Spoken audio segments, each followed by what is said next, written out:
C'est une formidable partie d'échecs politique. À droite, le tenant du titre, Vladimir Poutine, maître du Kremlin depuis 7 ans, intraitable président de la Russie à l'extérieur comme à l'intérieur de ses frontières. À gauche, le challenger, Garry Kasparov, légende vivante des échecs, champion du monde 20 ans de suite, il s'est reconverti en politique dans la peau du nouveau leader de l'opposition. L'enjeu de ce duel, les prochaines élections présidentielles qui doivent se dérouler en Russie dans 8 mois. La première manche s'est déroulée le 14 avril dans les rues de Moscou lors d'une manifestation organisée par l'autre Russie, le nom de la coalition des opposants. Poutine a envoyé les OMON, les forces anti-émeutes, nettoyer la place et Kasparov a fini au poste. Ce régime est criminel, c'est un État policier. Ils arrêtent les gens partout parce qu'ils ont vraiment peur. Fin de la première partie, Poutine 1, Kasparov 0. Rendez-vous pour la revanche la semaine dernière dans un aéroport moscovite. Le tsar des échecs, protégé par ses gardes du corps, doit effectuer un déplacement à haut risque en province. Destination Voronej, une ville située à 500 km au sud de la capitale, réputée pour être l'un des bastions des partisans de Poutine et de la Grande Russie. Premier coup fourré, les militants locaux viennent d'apprendre que la manif, prévue au départ en centre-ville, a été déplacée vers la périphérie sur ordre des autorités. Trop tard pour prévenir les participants. Le gouverneur et le maire ont interdit la manif, place Lénine. Il y a des barrières partout et ils ont soi-disant commencé des travaux. C'est quoi ce bordel? Pourquoi on n'a pas été prévenu plus tôt? La place Lénine est déclarée zone interdite. Les organisateurs ont maintenu la manifestation pour la fin de l'après-midi. Les quarts de policiers sont déjà là. Kasparov se réfugie dans un restaurant avec son petit cercle de militants et rôde son argumentaire de campagne. Thème préféré, la corruption. Sa cible, le roi Poutine en personne. Poutine dirige l'un des régimes les plus corrompus. Vous pouvez l'appeler chef de gang ou dirigeant d'une multinationale. Je dirais que c'est un mélange des deux. Il ne dirige pas la Russie comme un État, mais comme une entreprise privée. Il ne s'intéresse qu'aux bénéfices d'une poignée d'actionnaires et se fout de tous ceux qui n'appartiennent pas à son clan. 90% du pays se retrouve exclu. 16 h, la partie s'engage sérieusement. Poutine a déplacé ses cavaliers, des fanatiques de son mouvement de jeunesse, les Natchi, venus provoquer Kasparov. Certains portent des blouses blanches et se prétendent étudiants en médecine chargés de surveiller sa santé mentale. Premier affrontement direct. Attends, tu n'étais pas encore né, j'étais déjà champion du monde. Qu'est-ce que vous voulez que la manif change ici? On n'est pas en France.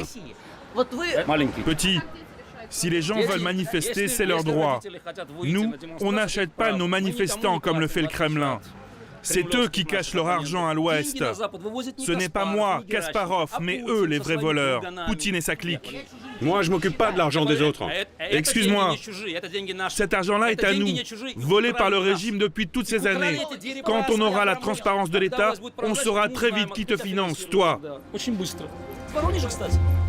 Kasparov tente maintenant de rejoindre le centre-ville où l'attendent ses manifestants. Impossible, des centaines de policiers anti-émeutes le cernent et l'obligent à se diriger vers la périphérie de la ville. Le déploiement de force est surréaliste. Kasparov se retrouve coupé de ses troupes. Les seuls autorisés à le suivre sont les faux étudiants en médecine et quelques journalistes. L'ancien champion du monde d'échecs est piégé. À chaque manifestation, ils essayent de nous ridiculiser. De quoi ont-ils peur? Ils ont peur que l'on prenne la parole. Chaque jour, nous montrons que ce régime ne peut plus cacher ses véritables couleurs, celles d'un régime policier. Regardez vous-même. Le comité d'accueil est au complet. Des milliers de policiers et de OMON et aucun manifestant en vue. Kasparov est humilié devant les caméras de télévision. Mais ce qu'il ne sait pas, c'est qu'au même moment, en centre-ville, les quelques centaines de militants venus l'écouter sont chassés à coups de gaz lacrymogène et arrêtés. Le message du Kremlin est clair, il ne tolérera aucune contestation dans la rue, même pacifique.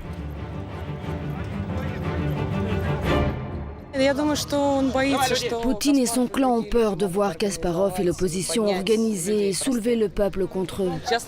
Maintenant, ils vont nous encercler. Il faut y aller.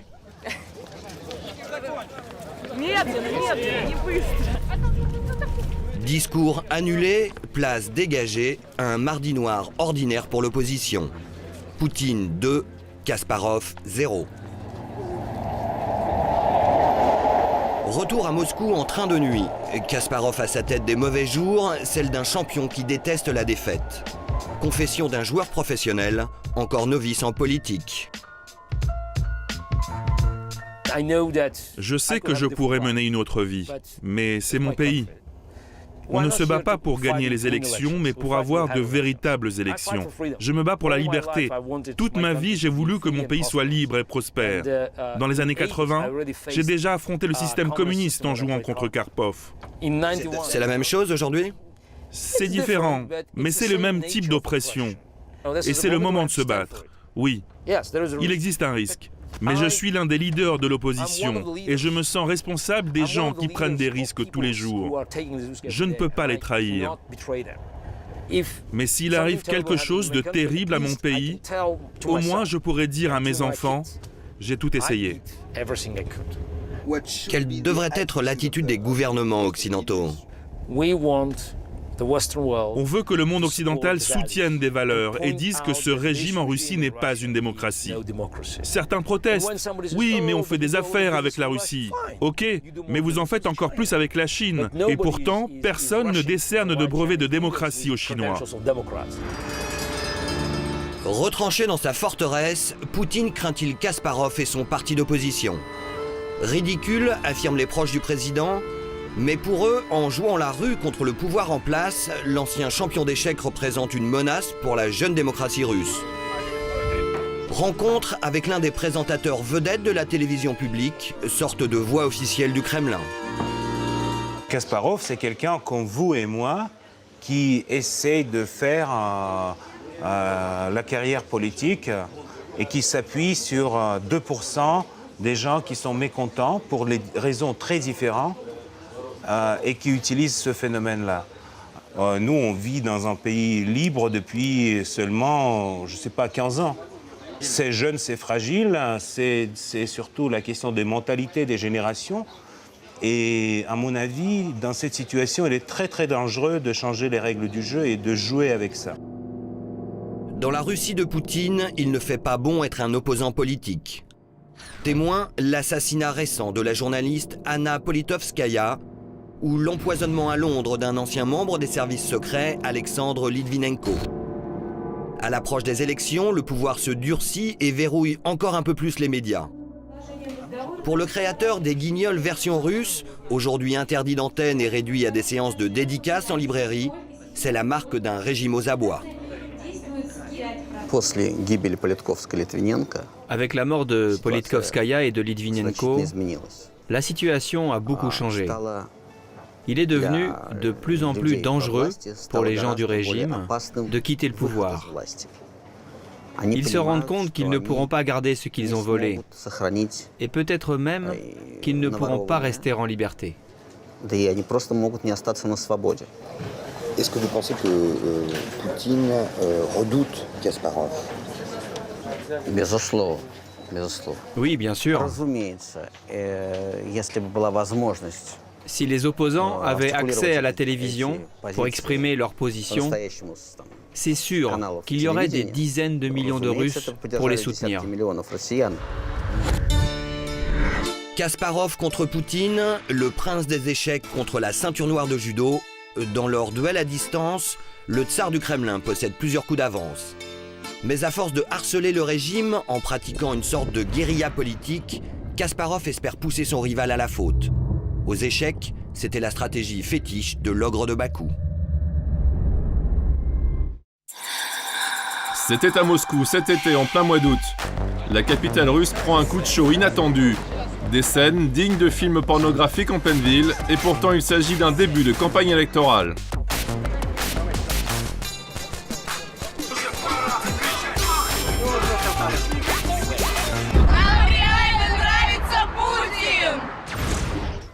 Quelques jours plus tard, toujours à Moscou en cet été torride, ce sont des supportrices du président Medvedev qui appellent à manifester pour leur favori.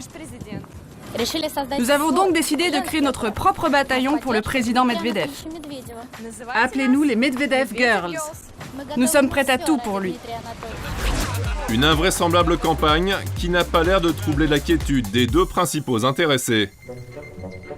Dimitri Medvedev et Vladimir Poutine sont cet été en pleine partie de pêche sur la Volga. En 6 mois, élections législatives et présidentielles vont se succéder en Russie.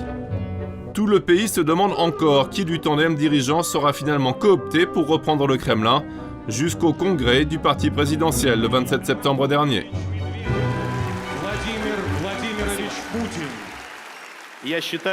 J'estime que le comité central du parti doit soutenir la candidature de Vladimir Vladimirovitch Poutine à la présidence de la Russie. Et Vladimir Poutine lève le voile quelques minutes plus tard sur le faux suspense entretenu pendant des mois. L'accord entre nous sur les postes que nous allions occuper a été pris en fait il y a déjà de nombreuses années. Dimitri Medvedev encaisse le coup, il ne sera pas réélu président et la campagne électorale, à l'image de ce congrès expéditif, va désormais être totalement prise en main par les affidés de Vladimir Poutine. Moscou, il y a 2 mois. Le parti du pouvoir a maintenant un gros souci. Alors que les jeux semblent déjà faits pour les élections, il faut tout de même donner l'impression, dans l'intérêt du taux de participation, qu'il y a du suspense. Natalia Karpovitch, une des nouvelles égéries du parti, ancienne championne du monde de boxe, part donc sur le terrain défendre son bilan.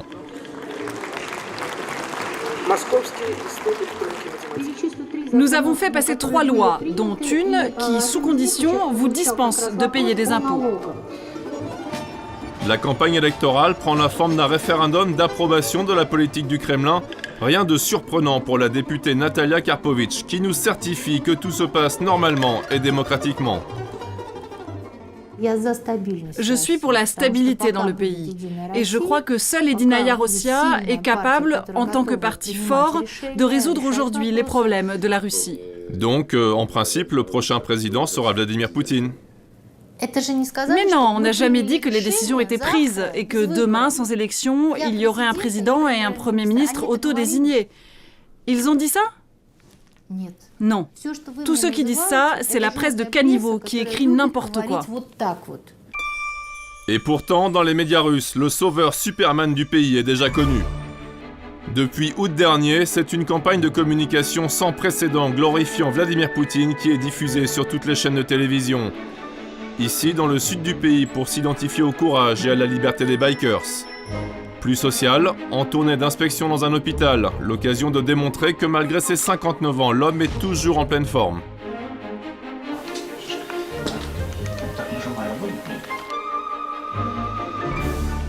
Et enfin, les exploits. Vladimir Poutine plonge dans 2 mètres d'eau et trouve des restes d'amphores millénaires étonnamment bien situés.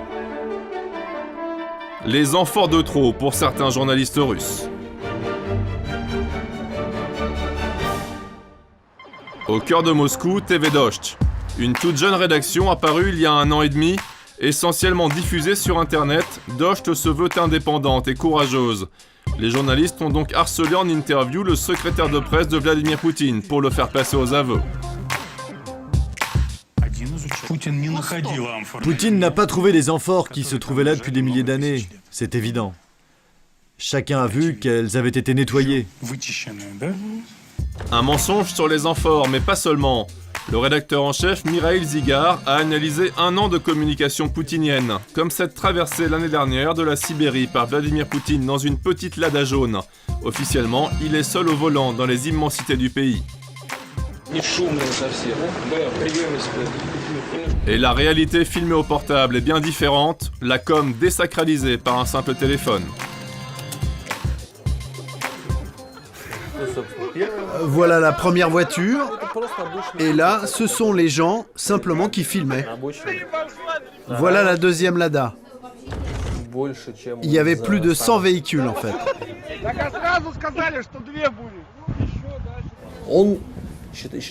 Poutine aime montrer qu'il est dans la conquête. Je pense qu'il estime cela nécessaire. Il se construit une image de Superman? En un certain sens, oui. Depuis longtemps, on voit qu'il sait tout et connaît les réponses à toutes les questions. Et donc, il peut décider de rester au pouvoir aussi longtemps qu'il l'estimera nécessaire. Et d'après la Constitution, il peut encore rester 12 ans. Une nouvelle peine pour une opposition déjà à genoux.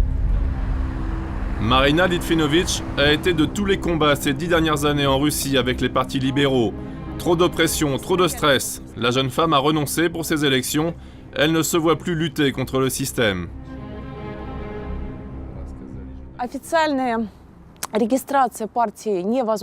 Enregistrer officiellement un vrai parti d'opposition n'est plus possible. Cela veut dire qu'on ne peut pas participer aux élections. Vous pouvez aller en justice pour protester, mais à l'expérience, vous allez toujours perdre. J'ai essayé, vous savez. Donc il n'y a plus moyen de rentrer normalement dans le jeu politique. Et le Kremlin, dans son souci de tout contrôler, a même créé cette année sa propre opposition et lui a trouvé un leader de choc. C'était en juin dernier, Mikhail Prokhorov, un milliardaire propulsé à la demande des autorités à la tête d'un parti de pacotille. Novice en politique, l'homme use de toutes les précautions de langage pour son intronisation. On ne s'attendait pas à être là aujourd'hui. Peut-être que certains pensaient cela impossible, mais je compte sur votre soutien. Le milliardaire se prend au jeu comme s'il pouvait vraiment critiquer le régime. Mais 2 mois plus tard, Prokhorov a compris qu'il n'était qu'un jouet entre les mains des autorités et il jette l'éponge. Je ne vais pas participer plus longtemps à cette absurdité. J'ai parlé avec mes amis et j'ai pris la décision de ne plus continuer dans ce parti bidon.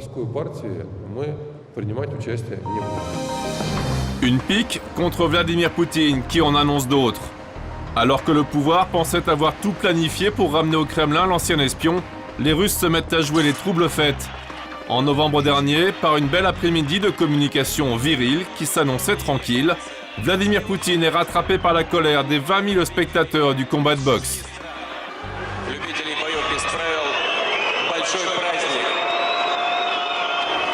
C'est la première fois qu'une foule se permet de siffler Vladimir Poutine, et 1 mois plus tard, c'est une vraie gifle que reçoit le maître de la Russie. Des dizaines de milliers de personnes descendent dans les rues pour protester contre les tricheries du pouvoir aux élections législatives.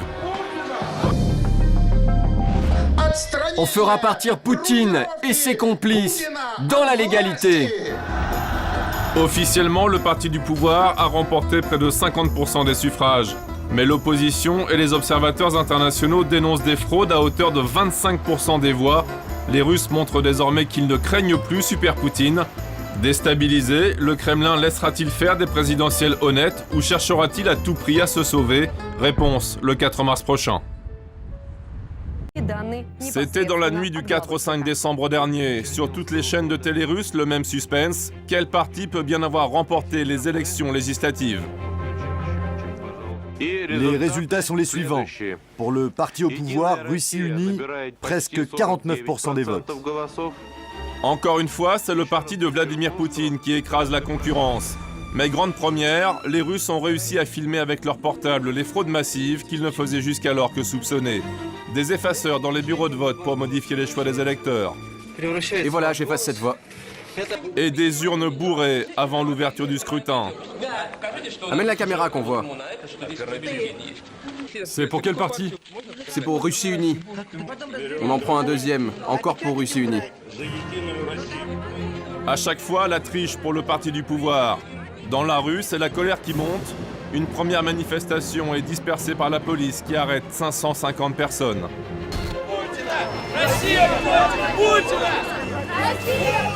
Malgré la répression, à la grande surprise des autorités, le 10 décembre, ce sont 100 000 moscovites qui descendent dans les rues. Pour la première fois depuis 20 ans et la chute de l'URSS, la foule prend le dessus sur les autorités. Direction rue de la Liberté au nord de Moscou. C'est dans cet immeuble stalinien, ceux qui sont les plus cotés dans la capitale russe, que vivent Valodia et Anya. Trentenaires, propriétaires, juristes, ils gagnent près de 5 000 € par mois. Ils incarnent la génération de Russes qui portent aujourd'hui le fer contre Vladimir Poutine. Ils nous ont amenés au point d'ébullition. On ne va plus jamais se taire. Ce n'est pas seulement pour la vie quotidienne, c'est aussi le fait que nous soyons privés de droits politiques. On n'est pas considéré comme le peuple, comme le dit la Constitution, mais juste comme de la populace. Et nous ressentons vraiment cela comme une humiliation. Valodia et Anya ont commencé à manifester contre les fraudes en décembre dernier. Ils participent désormais à toutes les manifestations et ce 4 février, ils se préparent à retourner dans la rue malgré le froid glacial qui recouvre la capitale russe. C'est fait exprès les élections en hiver. Elles auraient lieu au printemps ou en été, il y aurait beaucoup plus de monde dans les rues.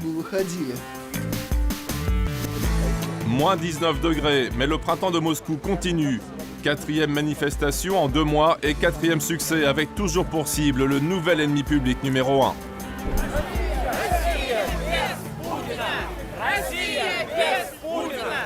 De l'extrême gauche à l'extrême droite, tout ce que la Russie compte d'opposants se retrouve. Parmi eux, l'homme le plus riche du pays, Mikhail Prokhorov. Je suis heureux d'être avec tous ces gens. Mais aussi un ancien ministre et le champion du monde d'échecs, Garry Kasparov. Une coalition étrange dont le membre le plus respecté est cet homme, Alexei Navalny, un blogueur qui a dénoncé la corruption du régime.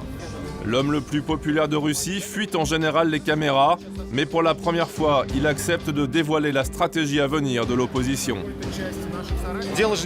Ici, le problème, ce n'est pas qui veut devenir le leader. Il y en a beaucoup qui veulent devenir leader. La question, c'est que le chef doit être élu. Si nous voulons être meilleurs que le pouvoir en place, nous devons avoir de meilleures procédures que le pouvoir. Et par exemple, organiser des élections primaires entre nous. Je finis 2e, 3e ou autre. Et j'occuperai la place que j'aurai obtenue par le vote. C'est une évolution ou une révolution ? C'est une protestation pacifique qui va nous amener à la victoire. Changer les choses en douceur en Russie, un choix qui divise l'opposition et crée même des mouvements contestataires internes. Parmi eux, celui de Édouard Limonov, poète sulfureux et dissident légendaire.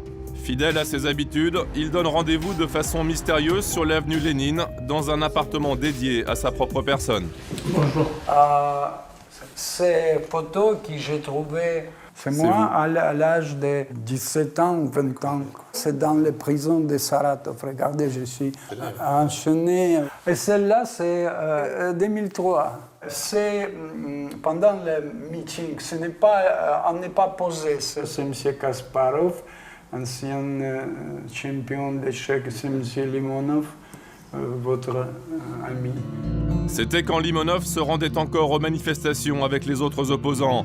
Mais son discours s'est radicalisé, tout juste sorti de son dernier séjour en prison, sous la protection permanente de son garde du corps. Il reste convaincu que l'opposition doit durcir son action. Les manifestations n'est pas assez radicales comme il faut pour renverser les régimes. Dans notre pays, je ne crois pas que pacifiquement c'est possible. J'ai tout le désir de changement de pouvoir pacifiquement, c'est sûr. Mais je suis aussi sûr que Poutine peut devenir très violent.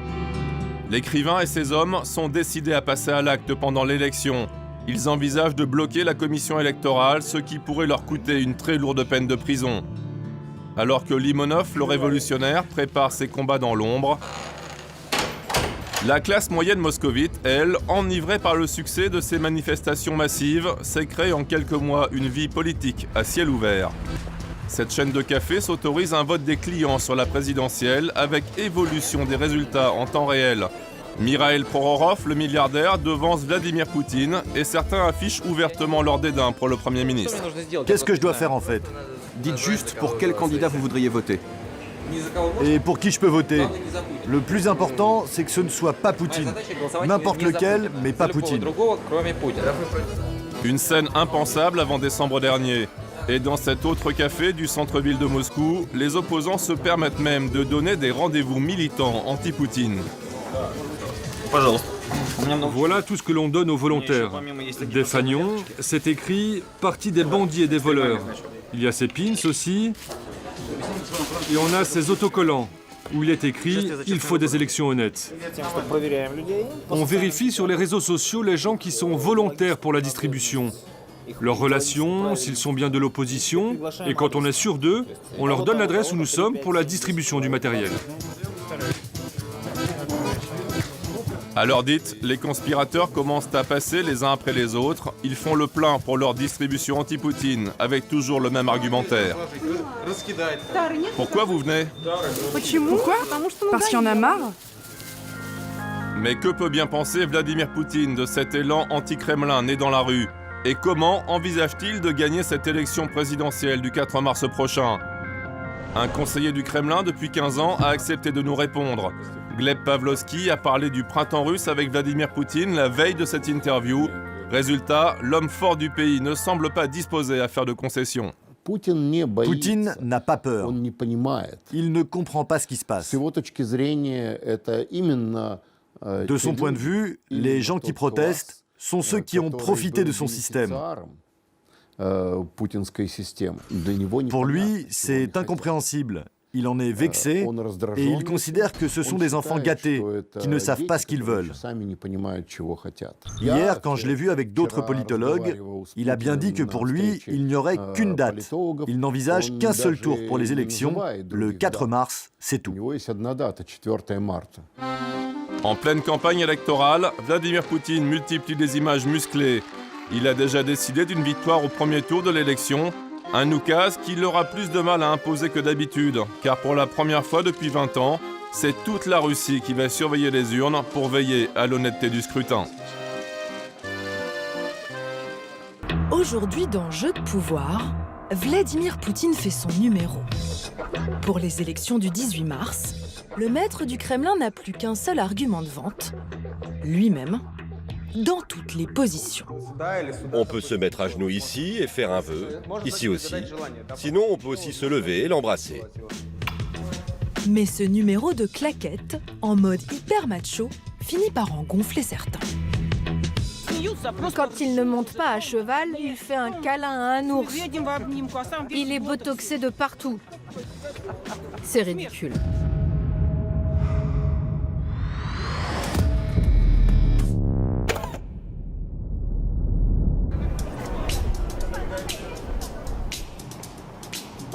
Ce n'est pas parce qu'on s'appelle Vladimir Poutine et qu'on dirige la Russie qu'on n'a pas le droit à un petit bain de foule. Bonjour. De temps en temps. À 2 pas du Kremlin, séance photo improvisée au contact de la population locale. Se retrouver à côté de Poutine, c'est vraiment un rêve. C'est un grand honneur pour moi d'être son sosie. Vous êtes vraiment proche de l'original, surtout quand vous portez des lunettes. Ok, ce Vladimir-là est une imitation. Mais il est assez ressemblant pour apprécier la popularité du président. Je plais beaucoup aux femmes. Je le trouve attirant. Ça se voit qu'il entretient sa forme, qu'il prend soin de lui. Il fait du sport et il a un mode de vie sain. Je sens bien que Vladimir Poutine est très apprécié. Malgré les années qui passent, il est toujours dans le coup. Et les gens ont de plus en plus confiance en lui. Vassili Klossozy est né sous une bonne étoile. Son célèbre double n'est pas près de lâcher le trône. Après 18 ans passés au pouvoir, Vladimir Poutine s'apprête à entamer un 4e mandat présidentiel. Les prochaines élections auront lieu le 18 mars et tous les sondages le donnent largement gagnant. 3/4 des Russes se disent favorables à sa réélection. Cette cote de popularité est le fruit d'une stratégie de communication simple mais efficace. Depuis des années, Poutine se présente comme un homme fort et sportif. Un homme sexy sur lequel les années n'ont aucune prise. Un homme qui a su redonner leur fierté aux Russes. Une simple séance de lèche-vitrine permet de s'en rendre compte. Là, c'est Trump bébé. À 65 ans, l'ancien espion du KGB est devenu une icône, au même titre que la cathédrale de Saint-Basile ou que les anciens dirigeants de l'URSS. C'est toujours la même image qui se dégage de ces produits à l'effigie de Poutine. Un beau gosse surpuissant et sûr de lui. Monsieur le Président. Même les traditionnels matrioshkas lui font les yeux doux.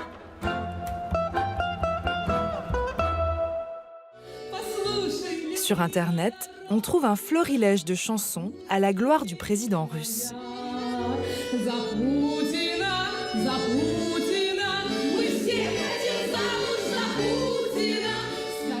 Poutine fait fantasmer les grands-mères, mais pas seulement. Les plus jeunes aussi le trouvent cool.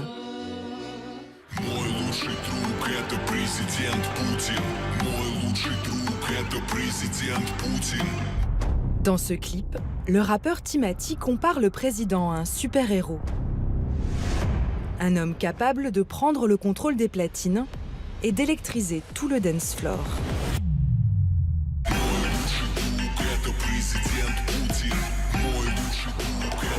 Comment se fait-il que Poutine soit autant apprécié en Russie quand tout l'Occident le considère comme un affreux dictateur?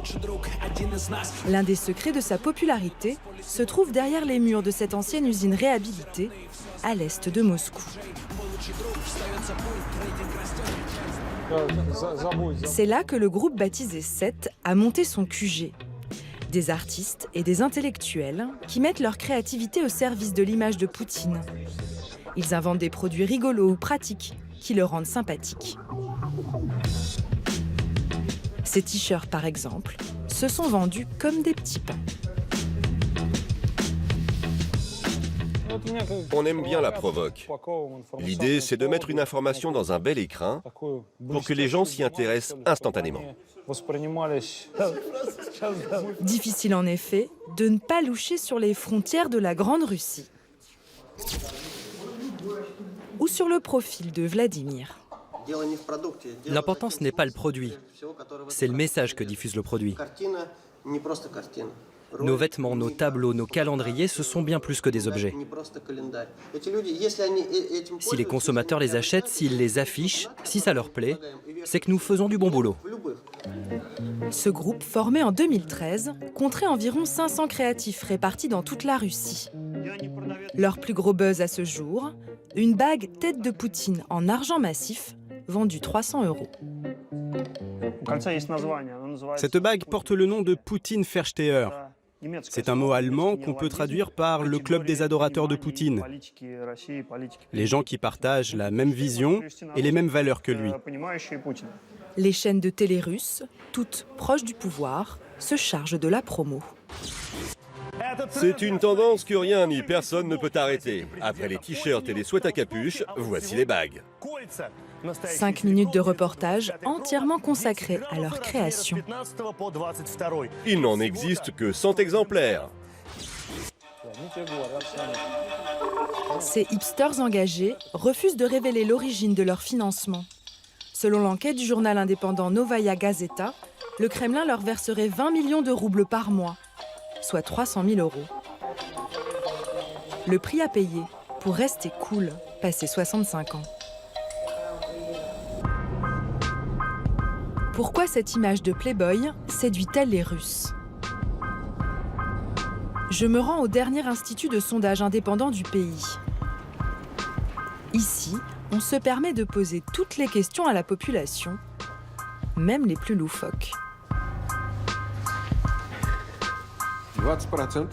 À la question « Voulez-vous prendre Poutine pour époux ?», 20% des femmes répondent oui. Les mauvaises langues le surnomment le mâle alpha, le mâle dominant.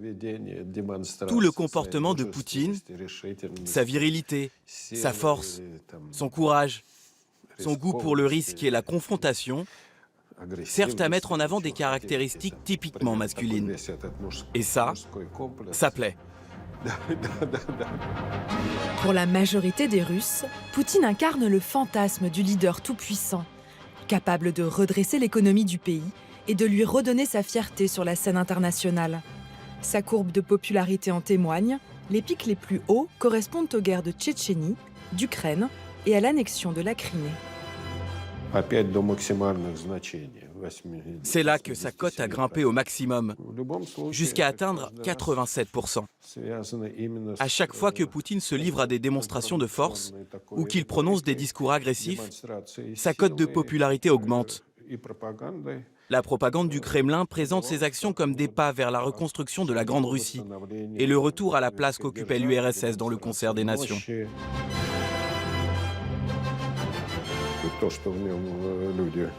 Ce que les gens préfèrent chez Poutine, c'est qu'il incarne l'autorité retrouvée de la Russie en tant que superpuissance.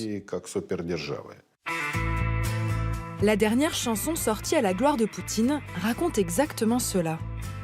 Voici le clip surréaliste que la députée Anna Kouvitchko a réalisé. Entourée d'enfants en uniforme, images de bombardements à l'appui. Elle félicite le chef de guerre pour ses victoires militaires.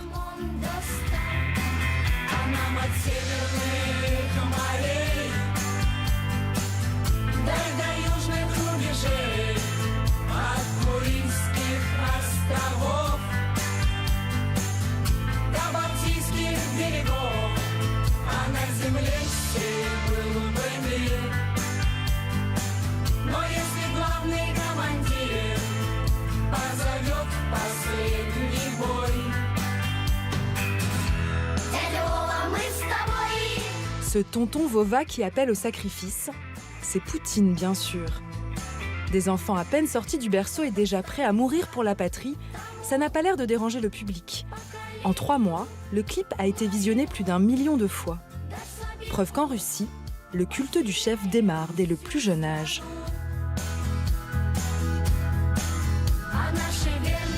« 17h, l'heure du thé.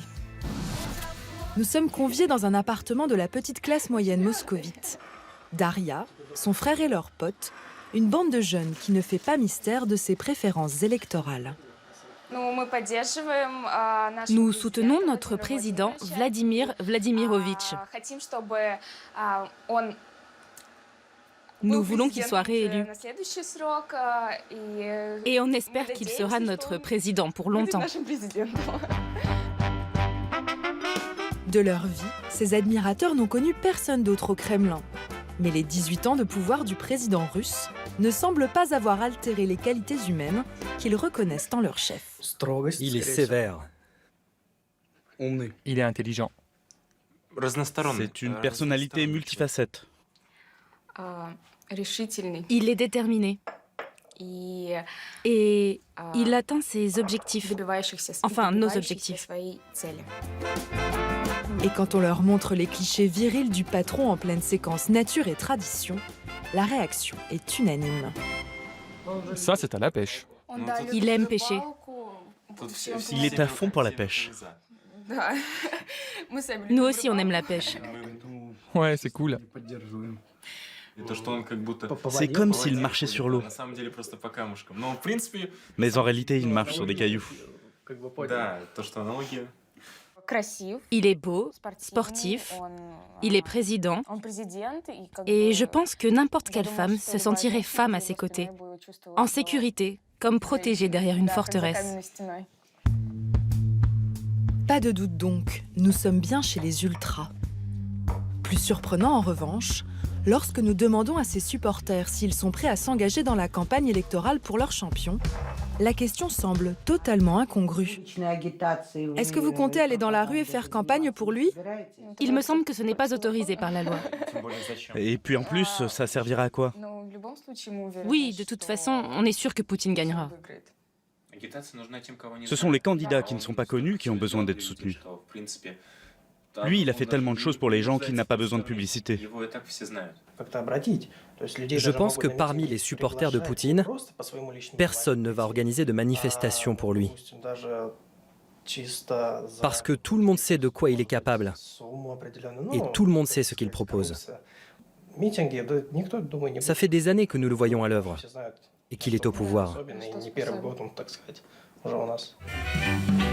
C'est tout le paradoxe de ces élections. Le camp poutinien a tellement bien verrouillé le scrutin que même ses plus fervents partisans se sentent à peine concernés. Pourquoi se battre quand votre héros est sûr de l'emporter?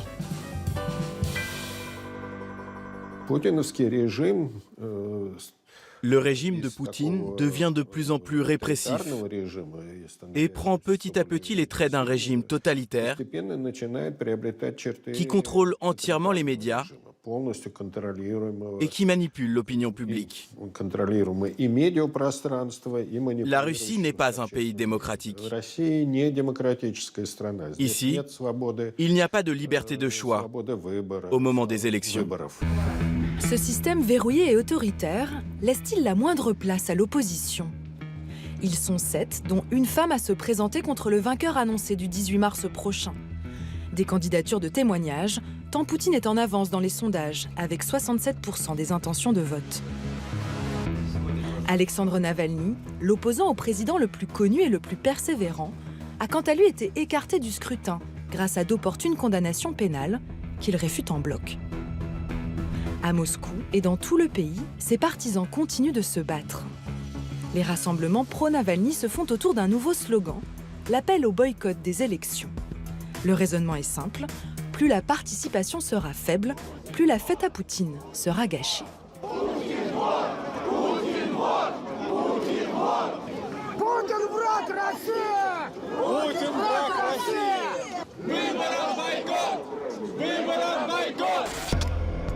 Le 28 janvier dernier, Navalny devait les rejoindre place Pouchkine à Moscou. Il n'a pas fait 20 mètres, avant de se faire cueillir par la police.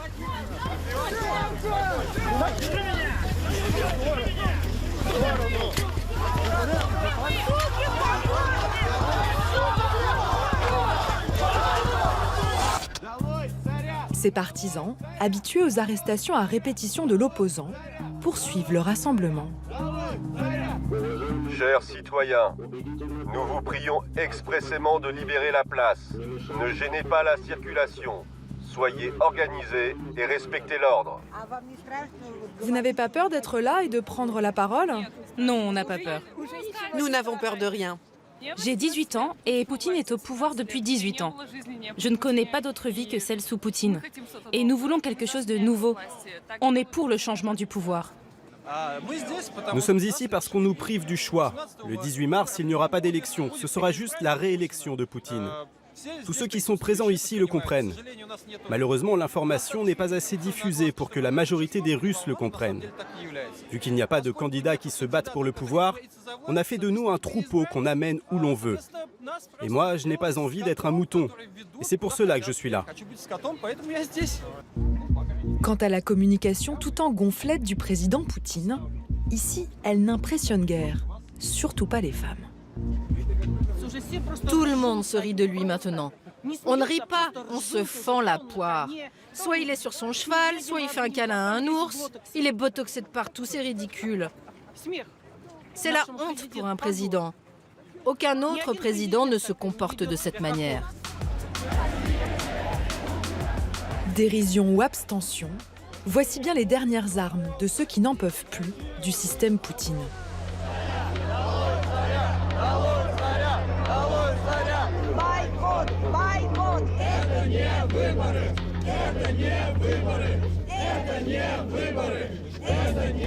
Il y a quelques semaines, un lieu dédié au culte du chef a ouvert à Moscou.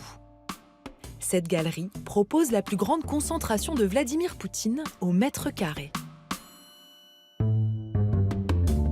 Les fans y voient un hommage bien mérité. L'organisateur, lui, parle de second degré. Les gens se mettent comme ça pour la photo et ils reçoivent de l'argent de la part de Poutine.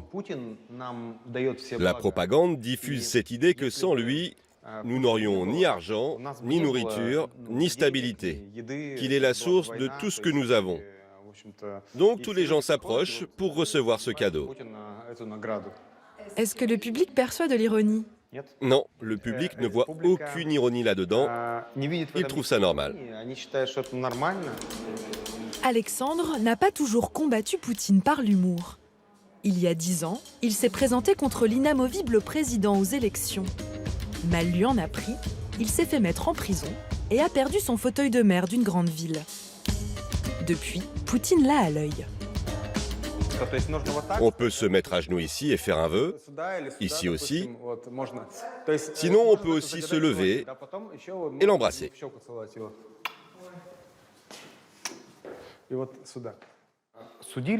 Quand j'ai été envoyé en prison, la psychologue du centre de rétention m'a dit « Appartenir à l'opposition, cela relève d'un trouble mental ». J'ai voulu résister, mais j'ai compris que les gens se satisfont d'un seul candidat. Je n'ai pas changé mes convictions, j'ai simplement accepté le fait que les gens le soutiennent et que le poutinisme est là pour très longtemps. Rire plutôt que d'en pleurer. Face à l'absence d'alternative et à la réélection annoncée du candidat sortant, les Russes n'ont pas vraiment les moyens de lutter. Au terme de ce 4e mandat, Poutine aura régné sur la place rouge pendant 24 ans. Un seul dirigeant russe a fait pire, Joseph Staline.